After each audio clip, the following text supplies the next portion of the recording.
तो दोस्तों, आप लोगों का एक बार फिर से एक नई वीडियो में स्वागत है। बहुत समय पहले की बात है, किसी गांव में एक सम्राट था। उस सम्राट के पास सब कुछ था। बेशुमार दौलत थी, अच्छी प्रजा थी जो उसका ख्याल रखती थी, उसके आदेशों का पालन किया करती थी और वह भी अपनी प्रजा का खूब ध्यान रखा करता था। उन्हें कभी किसी चीज की कोई कमी महसूस नहीं होने देता था। कहने को तो उस सम्राट के पास सब कुछ था, किसी चीज की कोई कमी नहीं थी, लेकिन उसका मन कभी किसी एक काम पर नहीं टिक पाता था। वह जब भी किसी भी चीज को करने का प्रयास करता तो उसका ध्यान कहीं भटक जाता। इस चीज को लेकर वह बहुत चिंतित रहता था। कई बार वह अपने बगल के राज्य के राजाओं से भी मिला था और सभी ने उसे अलग अलग राय दी थी। सभी ने उसे अलग अलग तरीके बताए थे। जो भी तरीके उस सम्राट ने सुने थे, उन तरीकों को अपने जीवन में उतारा, लेकिन उन उपायों से उसे कोई लाभ न मिला, जिसके कारण वह हमेशा चिंतित रहता, परेशान रहता। कई बार तो रातों को उसे नींद भी नहीं आती और वह केवल करवटें बदलता रहता। एक दिन सम्राट के कानों तक एक बात पहुंची कि उसके राज्य में एक ऐसा असाधारण व्यक्ति है जिसके शब्द अनमोल है, जिसके एक एक शब्द में जीवन का रहस्य छुपा है, जीवन का सत्य छुपा है। और उस व्यक्ति से मिलने के लिए लोग दूर दूर से आते हैं, क्योंकि हर व्यक्ति की समस्या का समाधान वह बहुत ही सरलता और आसानी से करता है। यह बात सुनकर सम्राट बहुत प्रसन्न हुआ। उसे लगा कि अब उसके सवालों का जवाब उसे मिल जाएगा। इतनी तारीफ सुनकर सम्राट ने यह तय किया कि वह तुरंत ही जाकर उस व्यक्ति से मिलेंगे और उसे यह भी पता चल जाएगा कि जो लोग उनकी इतनी तारीफ कर रहे हैं, क्या वह सच है या नहीं। अगले दिन सुबह सुबह वह सम्राट उस व्यक्ति से मिलने के लिए निकल गया। रास्ता कुछ ज्यादा ही लंबा था, जिस कारण सम्राट ने बीच रास्ते में आराम किया। वहां पर उपस्थित हर कोई उस व्यक्ति के बारे में जानता था। जब सम्राट ने उनसे उस व्यक्ति के बारे में पूछा तो वे लोग उस असाधारण व्यक्ति की खूब तारीफ कर रहे थे। तभी सम्राट ने सोचा कि लगता है यह व्यक्ति बहुत बुद्धिमान है, बहुत ज्ञानी होगा और प्रभावशाली व्यक्ति होगा, अन्यथा हर कोई उसकी इतनी तारीफ नहीं करता। जरूर ही उस व्यक्ति में ऐसी कोई बात अवश्य है जिसके कारण हर कोई उन्हें जानता है और उनकी तारीफ कर रहा है। उस व्यक्ति की तारीफ सुनकर सम्राट के मन में उस व्यक्ति से मिलने की उत्सुकता और अधिक हो गई। अब वह सम्राट जल्द से जल्द उस व्यक्ति से मिलना चाहता था, जिसके कारण वह आगे का सफर तय करना शुरू कर देता है। जैसे तैसे वह सम्राट उस व्यक्ति के आश्रम पहुंचा, पर आश्रम में उसे कोई नजर नहीं आया। आश्रम के पीछे एक छोटा सा बगीचा था। जब सम्राट वहां पहुंचा तो उसने देखा कि एक माली बगीचे में काम कर रहा था। उसका पूरा शरीर मिट्टी से लटपट, पैरों में कोई चप्पल नहीं थी। इसको देखकर सम्राट ने माली से कहा, सुनिए महोदय, इस आश्रम के मालिक कहाँ हैं? मैं उनसे मिलने आया। इस पर वह माली जवाब देते हुए कहता है, श्रीमान, आप अंदर बैठिए, मैं उन्हें बुलाता हूँ, वह जल्द ही आपसे मिलेंगे। माली की यह बात सुनकर सम्राट अंदर कुटिया में जाकर बैठ गया और उस असाधारण व्यक्ति के आने का इंतजार करने लगा। कुछ देर प्रतीक्षा करने के बाद जब असाधारण व्यक्ति उस सम्राट के सामने पहुंचा, उसने देखा कि यह तो वही व्यक्ति है जो बगीचे में काम कर रहा था। सम्राट ने उन्हें नमस्कार किया और बहुत हैरानी से कहा, अरे आप तो वही माली है जो बाहर बगीचे में काम कर रहे थे, लेकिन अब की बार तो माली एक बौद्ध भिक्षु के रूप में आया था। तभी बौद्ध भिक्षु सम्राट से कहते हैं, सम्राट मेरा मजाक माफ कीजिए, मैं बगीचे में छोटा सा काम कर रहा था। मैं ही यहाँ का माली हूँ और मैं ही वह असाधारण व्यक्ति हूँ जिससे आप यहाँ इतनी दूर मिलने आए। कृपया करके अपने आने का कारण बताएं। इस पर सम्राट उन बौद्ध भिक्षु से कहता है, हे महाराज, मैंने सुना है कि आप जैसा व्यक्ति इस पूरे राज्य में नहीं है। मैंने आपकी तारीफ सुनी है, मैंने आपके बारे में कई सारी अच्छी बातें सुनी है। मैंने यह भी सुना है कि आपके पास जो भी अपनी समस्या लेकर आता है, उसकी समस्या का समाधान आप अवश्य करते हैं। इसी कारणवश मैं आज आपसे यहाँ पर मिलने आया हूँ और मैं आपसे उपदेश सुनना चाहता हूँ, लेकिन मेरे मन में एक शंका है। इस पर बौद्ध भिक्षु सम्राट से कहते हैं, कैसी शंका? इस पर सम्राट कहता है, मैंने बहुत से विद्वानों को देखा है, बहुत से ज्ञानियों को देखा है। वे जब भी चलते हैं तो उनके पास तरह तरह की ध्यान की किताबें होती हैं। उनके पास ऐसा कोई ना कोई संकेत जरूर नजर आता है जिससे यह पता चल सकता है कि वे लोग ज्ञानी हैं। लेकिन आपके पास तो ना कोई ज्ञान की किताबें हैं और ना ही कोई ऐसी कला के संकेत आप में नजर आ रहे हैं, लेकिन उसके बावजूद आप बहुत शांत नजर आ रहे हैं। क्या आप मुझे इसका रहस्य बता सकते हैं? इस पर बौद्ध भिक्षु मुस्कुराने लगे और सम्राट से कहते हैं, मेरा ज्ञान तो इस संस्कार में प्रकृति के रूप में हर जगह है। मैं अपना ज्ञान जीवन की सरल और साधारण वस्तुओं से ही लेता हूँ। पर महाराज, आप यहाँ किस समस्या को लेकर परेशान हैं? कृपया आप मुझे आपके यहाँ आने का कारण समझाएं। इस पर सम्राट कहते हैं, गुरुवर, मेरे यहाँ आने का कारण यह है कि मैं किसी भी काम को लेकर लंबे समय तक उसी कार्य पर अपना ध्यान नहीं लगा पाता। मैं कुछ ही देर में उस कार्य से भटक जाता हूँ। कृपया कर मुझे अपने इस समस्या का समाधान बताएं। मैं इस बात से काफी चिंतित हूँ। बौद्ध भिक्षु ने सम्राट की चिंता को समझकर कहा, महाराज, आपकी समस्या मुझे समझ आ गई है। आप जिस कार्य पर ध्यान नहीं लगा पा रहे, उसके लिए मैं आपको एक उपाय बता सकता हूँ, लेकिन आज आपको देर हो चुकी है। आप मुझे कल सुबह मिलिए। कल सुबह का समय ठीक रहेगा। कल सुबह जब आप मुझसे मिलेंगे तो मैं आपके सभी सवालों का जवाब आपको दे दूंगा। यह कहकर बौद्ध भिक्षु वापस अपने बगीचे में लौट गए और वह सम्राट भी वापस अपने महल लौट गया। लेकिन सम्राट को रात भर नींद नहीं आई। वह बस यही सोच में लगा था कि आखिर बौद्ध भिक्षु मुझे क्या बताने वाले हैं। वह तो मुझे एक साधारण से माली नजर आ रहे हैं, लेकिन जिस तरह से उनका मन शांत था, जिस तरह से वह शांत नजर आ रहे थे, यह बहुत आश्चर्य करने वाली बात है। रात भर सम्राट इन्हीं ख्यालों में खोया रहा। अगले दिन सुबह सूरज निकलने से ठीक पहले सम्राट उस आश्रम पर वापस पहुंचा। वहां पर बौद्ध भिक्षु पहले से ही उपस्थित थे। जैसे ही सम्राट वहां पहुंचा, उन बौद्ध भिक्षु ने एक पानी का छोटा सा जग उस सम्राट के हाथ में थमाते हुए कहते हैं, इसे लीजिए और पौधों पर धीरे धीरे पानी डालिए। और ऐसा करते करते यह आपके सामने पूरे 15 पौधे हैं। इन सभी पर आपको इसी प्रकार पानी डालते चले जाना है। लेकिन जब आप इस क्रिया को कर रहे होंगे तो उस वक्त मेरी एक बात का अवश्य ध्यान रखिएगा कि आपको इस दौरान कुछ और नहीं करना है, ना कुछ सोचना है और ना ही कहीं आपका ध्यान भटकना चाहिए।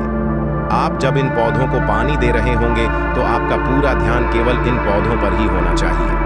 यदि इस बीच आपके मन में कोई विचार आए तो वहीं पर रुक जाइएगा और फिर दोबारा से पहले पौधे से पानी डालना शुरू कीजिएगा।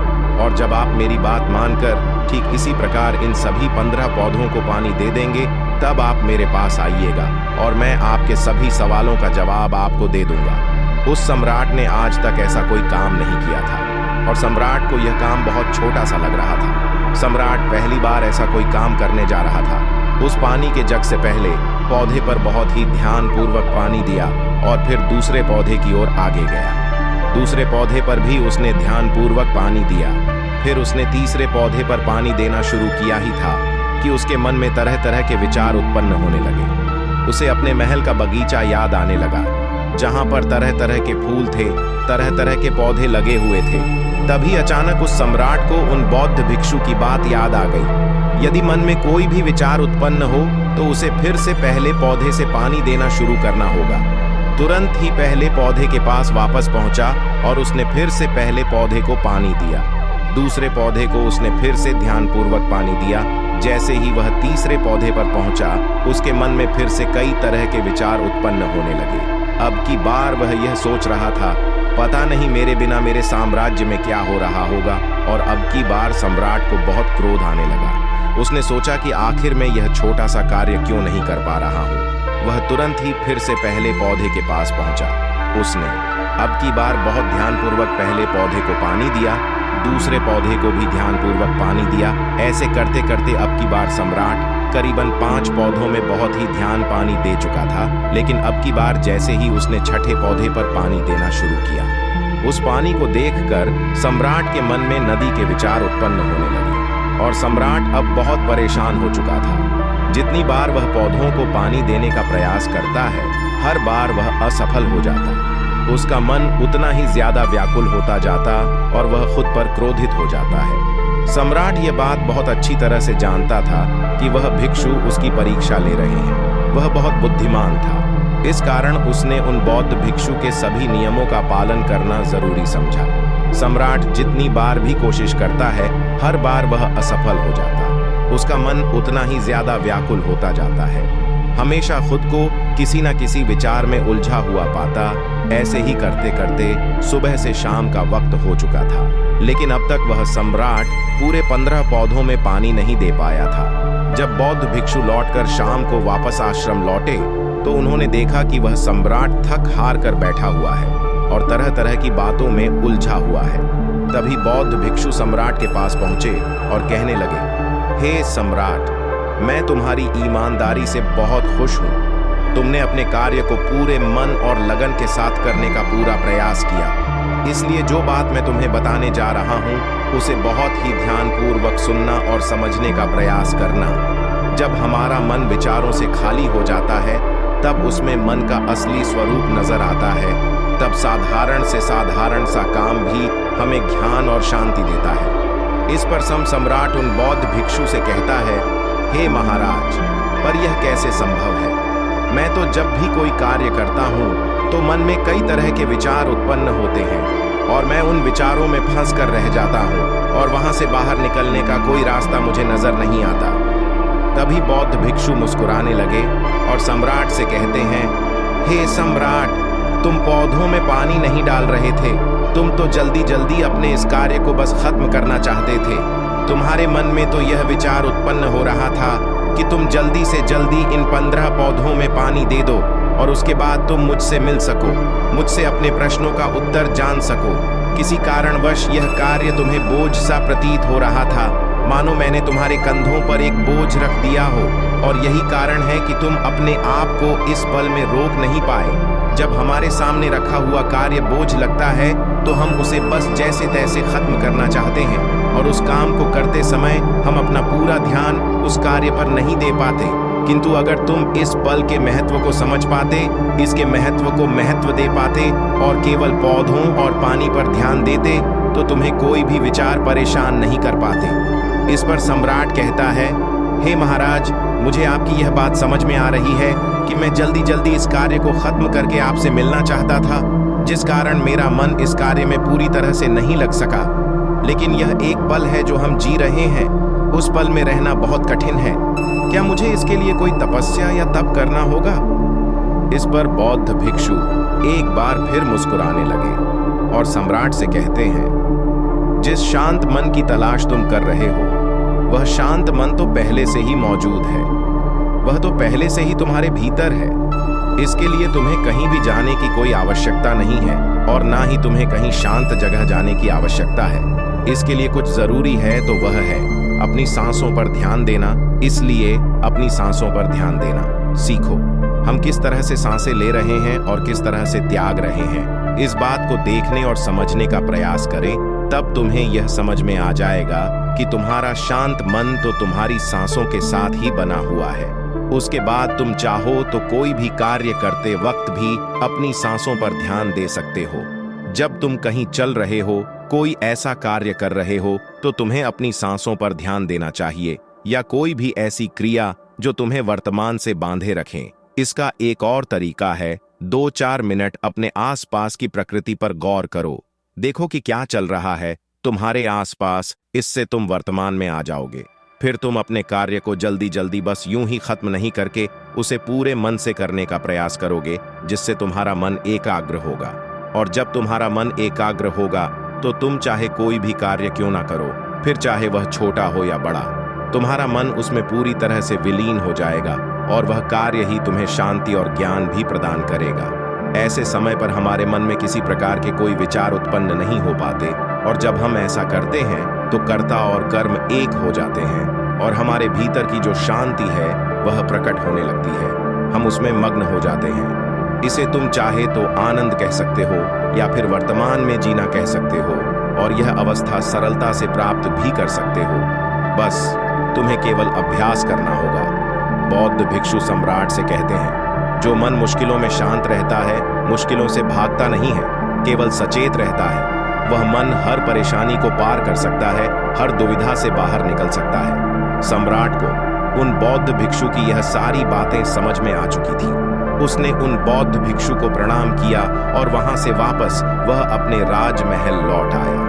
उसने अपनी सांसों पर ध्यान देना शुरू किया और धीरे धीरे इस निरंतर अभ्यास के कारण वह अपने हर कार्य को ध्यान और मन लगाकर किया करता था, जिससे उसे असीम शांति मिलती थी और वह छोटे छोटे कार्यों से भी ज्ञान प्राप्त कर लेता था। इसलिए दोस्तों, कभी किसी कार्य को बोझ मानकर मत कीजिए, क्योंकि यदि आप उसे बोझ मानेंगे तो जल्दी जल्दी उसे आप अपने ऊपर से उतारने का प्रयास करेंगे, अर्थात उसे जल्दी जल्दी खत्म करने का प्रयास करेंगे। लेकिन इस प्रयास के दौरान आप जो भी कार्य करेंगे वह पूरे मन और लगन से नहीं हो पाएगा, और ऐसे में आप उस कार्य को जो अंजाम देना चाहते हैं, हो सकता है कि आप उसे अंजाम भी ना दे सके, और इसी कारणवश आपके मन में तनाव भी पैदा हो जाता है। हम चिंतित रहने लगते हैं, परेशान रहने लगते हैं, क्योंकि जो अंजाम हम उस कार्य को देना चाहते थे, अंजाम हम उस कार्य को ना दे सके। और हम में से अधिकांश लोग यही गलतियां करते हैं। जब उन्हें कोई कार्य सौंपा जाता है तो वह उस कार्य को करने का प्रयास तो करते हैं, लेकिन वह चाहते हैं कि वह कार्य कितनी जल्दी खत्म हो जाए, और वह उस कार्य को करते वक्त अपने आप को वहां नहीं रख पाते, बल्कि उनका मन तो कहीं और ही भटकता रहता है, जिससे हमारा मन हम पर हावी होने लगता है, हमें तरह तरह के विचार दिखाता है और हम उन विचारों में डूबते चले जाते हैं, हम उन विचारों में फंसते चले जाते हैं, और फिर वहां से हमें निकलने का कोई रास्ता नजर नहीं आता, जिससे हमारे मन में तनाव पैदा होने लगता है।